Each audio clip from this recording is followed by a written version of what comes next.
what's going to happen is Jane is going to work her way out to the outer tip of the wing.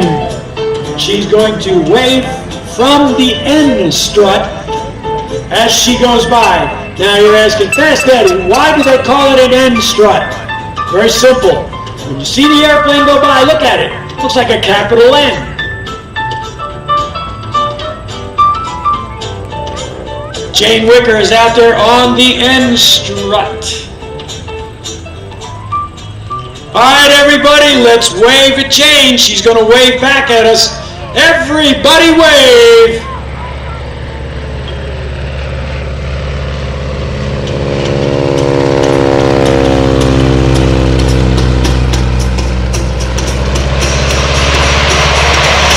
We got to admit, that is an outrageous wave.